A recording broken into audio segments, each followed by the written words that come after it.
Hello friend, আসসালামু আলাইকুম। শীতের সময়গুলো আপনাদের কেমন যাচ্ছে? বাইরে গিয়েছিলাম তো দেখলাম বাইরে প্রচণ্ড কুয়াশা, ঠান্ডাটাও অনেক বেশি পড়েছে। ঠান্ডার সময় যেন সবাই সুস্থ থাকেন, নিজের পরিবারের দিকে খেয়াল রাখবেন।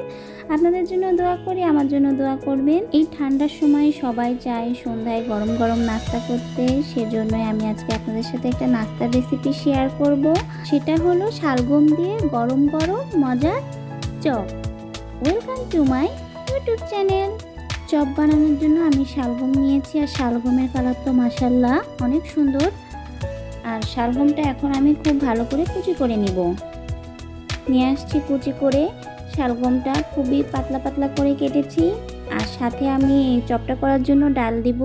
ডালটাও আমি ভিজিয়ে রেখেছিলাম, সেটা ব্লেন্ড করে নিয়েছি, কিন্তু একটু পানি ছিল বলে নরম হয়েছে। আপনার ব্লেন্ড করার সময় পানিটা দিবেন না।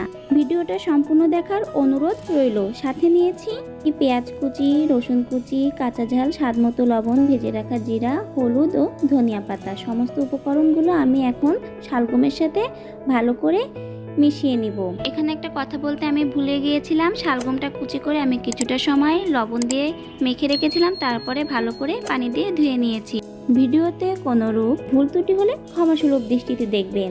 এখন সব কিছু আমি শালগমের সাথে খুব ভালো করে মেখে নিব। আমার মিশ্রণটা যেহেতু একটু নরম হয়েছে, তাই আমি এখানে একটু বেসন দিচ্ছি। আপনারা এখানে বেসনও দিতে পারেন, চালের গুঁড়া, ময়দা, যে কোনোটাই দিতে পারেন। আমার মিশ্রণটা তৈরি হয়ে গেছে। এখন চলে যাব এগুলো ভাজির জন্য। এখন একটা প্যান আমি ভাজির জন্য খুব ভালো করে গরম করে নিব। এখানে আমি অল্প তেল দিয়েছি, কারণ চপের এক সাইডটা যখন হয়ে যাবে তখন আমি আবারও তেল দিয়ে অন্য সাইডটা ভেজে নেব। আপনারা চাইলে একবারেই বেশি তেলে ভেজে নিতে পারেন। চপগুলো এখন আমি প্যানে দিয়ে দিচ্ছি। আর সবার কাছে অনুরোধ, আমার চ্যানেলটিকে সাবস্ক্রাইব করে বেল আইকনটা প্রেস করে দিবেন। আর যারা এই কাজটা করে ফেলেছেন তাদেরকে অসংখ্য অসংখ্য ধন্যবাদ। চপের এক সাইডটা যখন একটু বাদামি কালার হয়ে যাবে তখন উল্টিয়ে অন্য সাইডটাও ভালো করে ভেজে নেবেন। আমি আবারও তেল দিয়ে দিচ্ছি এবং এভাবেই আমি বারবার তেল দিয়ে চপগুলো অল্প অল্প করে ভেজে নিব বাদামি কালার করে। আপনাদের ভাইয়াকে আমি এই চপগুলো খেতে দিয়েছিলাম, তো তাকে বলেছিলাম এটা কিসের চপ, সে আমাকে বলে আলু সিদ্ধর। পরে যখন আমি বললাম না শালগম দিয়ে বানিয়েছি, সে বলল শালগম দিয়েও চপ হয়। আমি বলছিলাম হ্যাঁ হয়, হবে না কেন, সব কিছু দিয়েই চেষ্টা করলে হয়।